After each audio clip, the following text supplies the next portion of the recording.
When you look at the physical plane, you can understand that it isn't designed for people to be rich. If we divided all the wealth up in the world among all of the people, okay, in fact, everybody would be millionaires. But the system is so designed that a few people have the wealth, and the rest of the people do not have the wealth. And because it is designed like that, and because it's come down from thousands and thousands of years, the common man has to put in a certain amount of transcendent energy to pull himself or herself out of a system that isn't designed to assist you.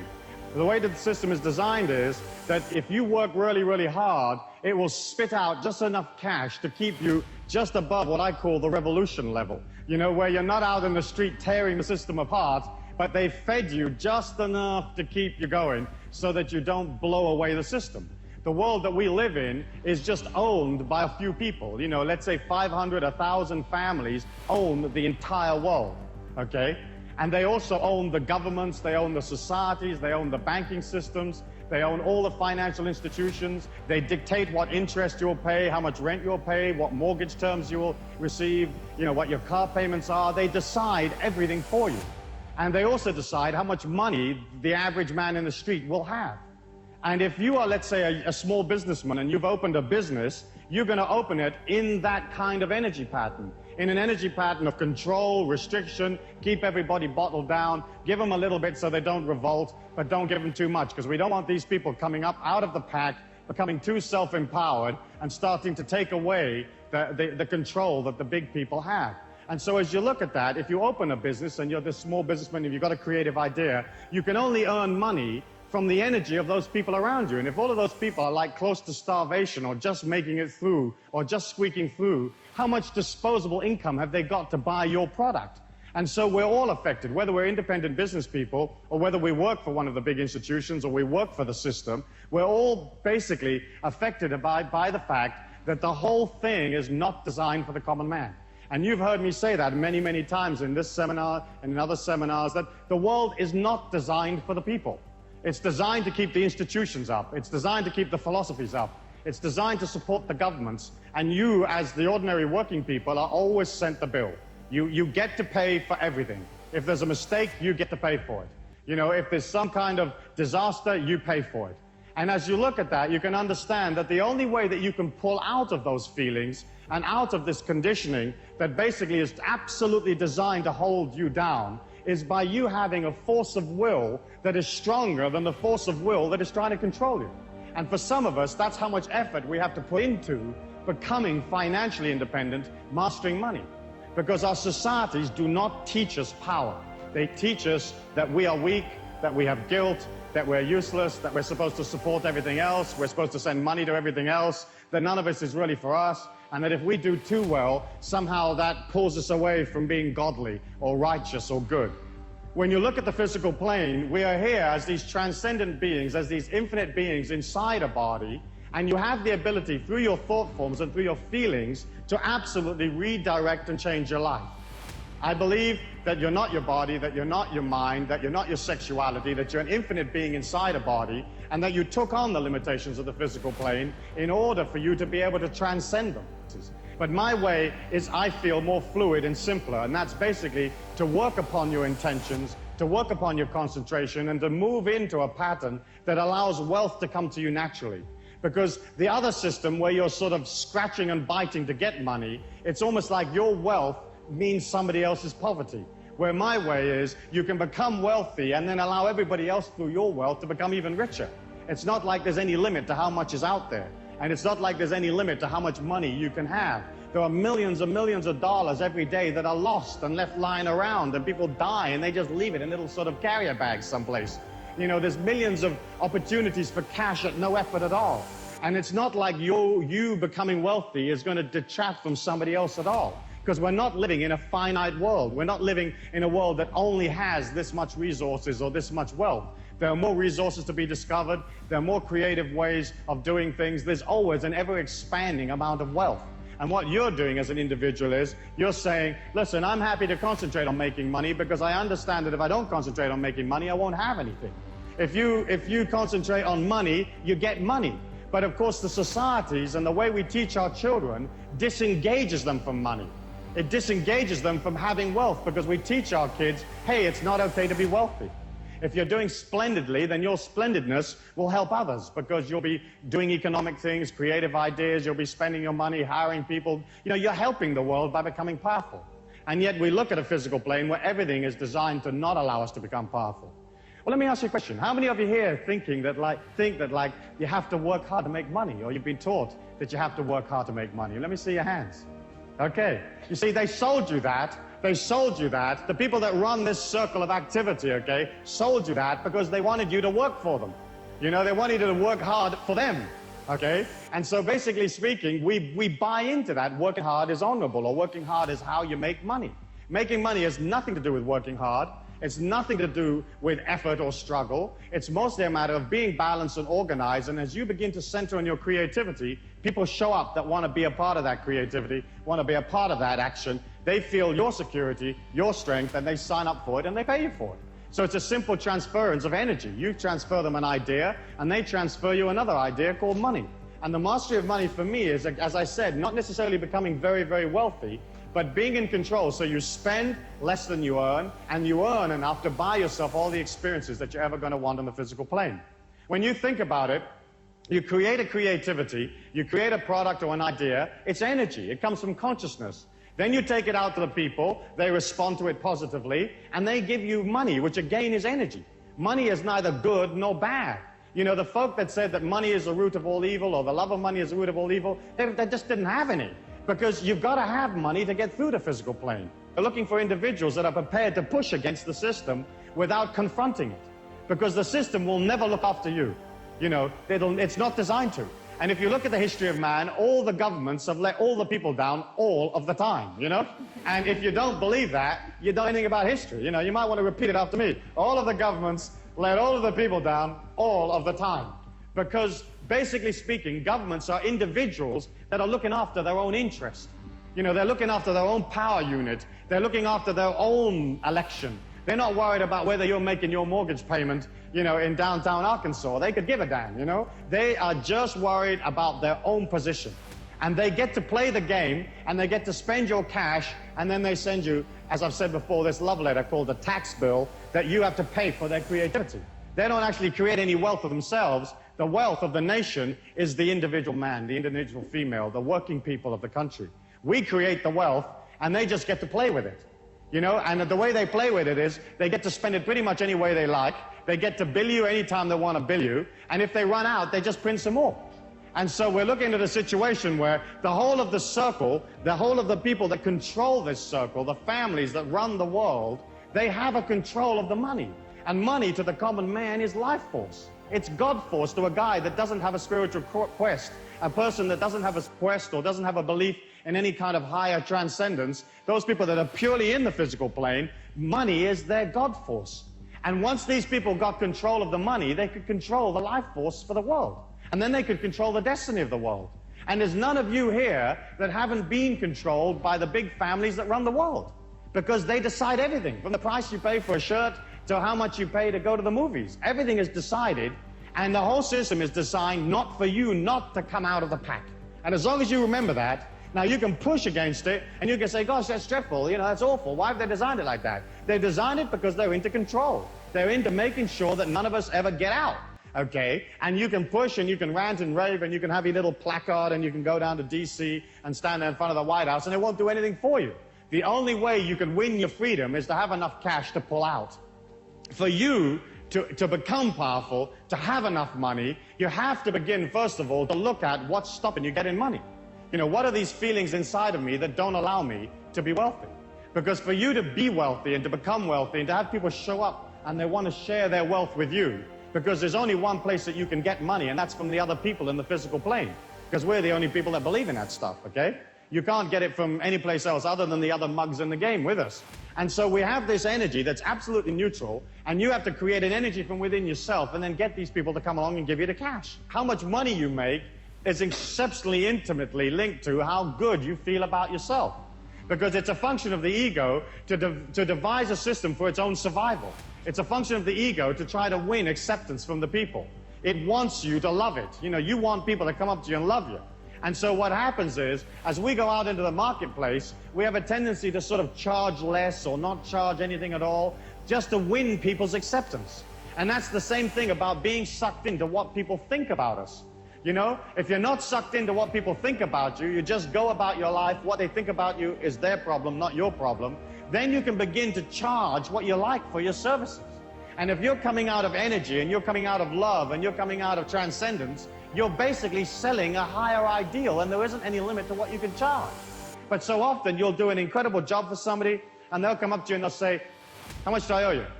And you'll say, no, you know, I don't need any money, you know. I mean, how many of you have done that, you know? I mean, I watch your heads nodding, you know, yeah, no, I don't want that. And what you're sort of saying is, please love me. You know, if I do this for absolutely nothing, will you love me, you know? Or you've said, yeah, you know, okay, but it should normally be $100 and just give me 20 or just give me 10 bucks and that'll be enough. And it's a way of like not feeling confident about yourself. When you give something, when you sell something to somebody, when you give them a service, when you do something for them in a commercial act, you're loving them. You're helping them. You're assisting them, you know? You're delivering this refrigerator to them, and that saves them going all over everywhere and finding a refrigerator or building one themselves. You know, when you transfer goods and services to people, it's a way of loving them. And so if you love them, why wouldn't you have them love you back by giving you their money?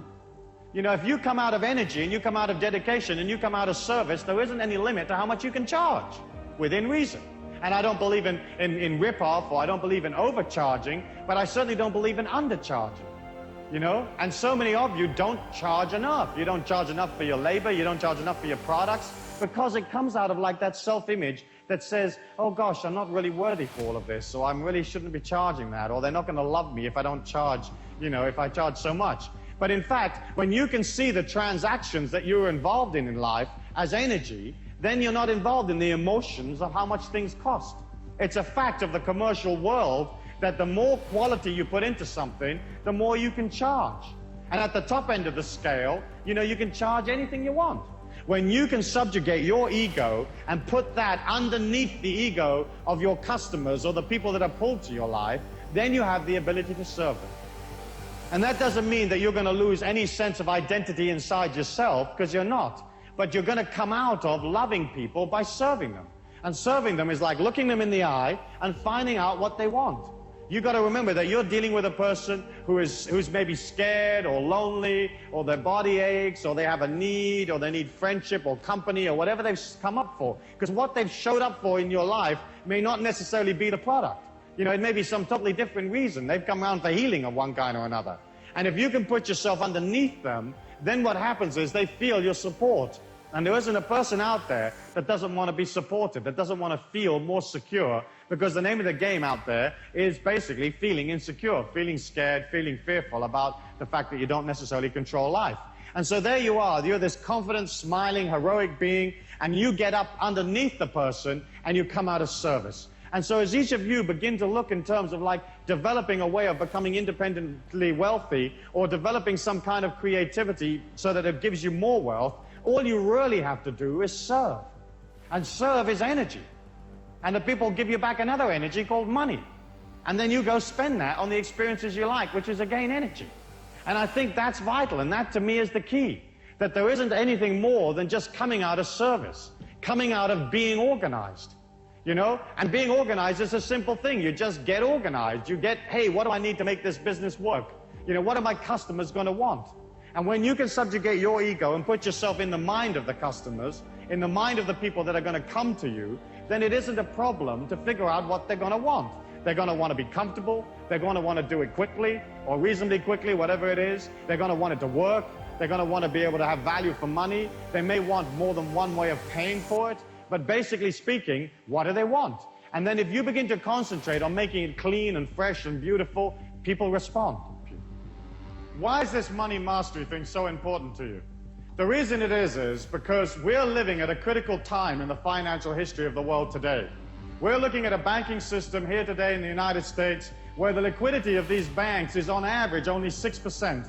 In the era going up to 1929, the liquidity of the average American bank fell from like 20% to 12%. And that really concerned people. Today, our average American bank has a liquidity of just 6%, which means that 94% or 94 cents of your dollar is no longer in that bank. And the money, that 94 cents that isn't any longer there, has been lent out to all sorts of folk that may or may not give it back. After the oil crisis in the 70s and in the war in the Middle East, the sheer amount of money that poured into the American banking system and the big financial houses of Europe and so on, that money came pouring in, the greatest transfer of wealth in the history of mankind, and the banks had to lend it out. When a bank takes your money, when it takes your deposit, that's a liability for the bank. The minute they can give it to somebody, lend it to somebody, it becomes an asset in their books. And so there's a tremendous propensity for the banks to kind of get rid of this stuff. It's almost like this hot potato that they're trying to shove on to the next guy. And so when the oil prices went up, you know, in the 70s, these banks went out and they kind of gave the money to everybody, you know. They just dolloped it out and said, hey, you need some cash, take it. And all of the countries out there of the third world and the lesser developed countries and so on, they took that money and they spent it. And they spent it like crazy on all sorts of projects that may or may not have assisted the infrastructure of those countries.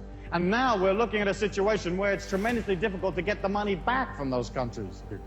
We have a situation where, for example, corporate debt in this country is at 50% of its total assets. And a lot of the assets that the corporation have are in the form of paper and notes and bonds that they're holding of other corporations. So the 50% that you think they've got, some of that may be real money and may not be real money. The government has basically continued to print money like crazy in order to try to keep the system up. After 1946, all the major trading nations agreed to come off the gold standard, which meant that all of a sudden money didn't have to be real anymore, because in the olden days, a dollar bill was a receipt for some gold someplace. And in theory, you could walk up and you could say, hey, you know, I want my gold, you know, or I want to look at my dollar bill, or whatever it is you do when you go around the bank. But basically speaking, once all these countries came off the gold standard, there wasn't any limit to how much money the governments could create. And here in America, since 1980, the government has expanded the money supply 300%. But the country's only grown like 25 to 30% in that period of time. And so when you have a situation that the people that control all of the activity inside the circle can literally print money, you can see how there's a lot of money out there that really doesn't have any value at all. It's just a matter of everybody believing in it. And the banking system, everybody's got to believe in it. And that's why the common man never gets any of the information. They only get little bits of the information, because if anybody actually told you what was actually going on, you'd freak out and you'd go get your money back. As you look at that, you can see that like personal debt has expanded to the point where like the average person owes like 1.5 years' wages, you know. Corporate debt is 50% of assets. The governments are running trillions of dollars worth of deficits. As you see that, you can either say, well, that's great, I'm sure it'll all be all right, I'm sure it'll all be fine, or you can say to yourself, wait a minute, I can't fix that, I can't fix the business failures, I can't fix all of these scams that are going down with these various junk bonds and so on. All I can do is get in control of my own situation. If there's ever a liquidity crisis in the world, and it looks like eventually there's bound to be, because we just can't carry on inventing money and spending prolifically, if there is ever a liquidity crisis, cash will become king. You know, you'll become God if you've got cash in hand. You'll be able to go out and you'll be able to buy things for cash. Recently, near my hometown of Taos, they sold off a whole bunch of houses that had been repossessed from mortgage defaulters. And they put up 241 houses for sale all in one day. And the FHA got a whole bunch of people in for this auction to get rid of these houses, because obviously they didn't want the houses. And the houses sold off in that morning. And the cheapest house sold for $400. And the most expensive house that got sold off that day was only $21,000. And you can't build a family home for $21,000. So you can see that if there's ever a cash crunch or there's ever a difficulty, if you have cash and you're liquid, you'll be in a position whereby you'll be able to go buy things that you've always wanted at half the price, a quarter of the price. You'll be in a situation of being empowered. You're going to come into a period of time where that cash is going to be king. And the way to achieve that cash is obviously you've got to spend less than you earn. You have to have fiscal discipline. And fiscal discipline is looking at what you earn and beginning to de-escalate the debt that you have. Getting into the mastery of money is basically spending less than you earn and beginning to develop a certain amount of liquidity. Now you may say to me, Stu, well, how do I pay off my debts and develop liquidity? The fact is that as you pay the debts, your whole energy begins to calm down, you feel less out of control, and the opportunities that you need to make money will find you. But again, you have to be organized, you have to be centered, you have to know what it is you want, and you have to begin to go for it. And if you can't go for what it is you want in life just yet because you're stuck in some job here, just maintaining everything, then at least you can begin to play that fake it till you make it energy. You can begin to move towards it. You know, like if you're pumping gas in a gas station and you want to be a film director, well, you begin to resonate an intention for that.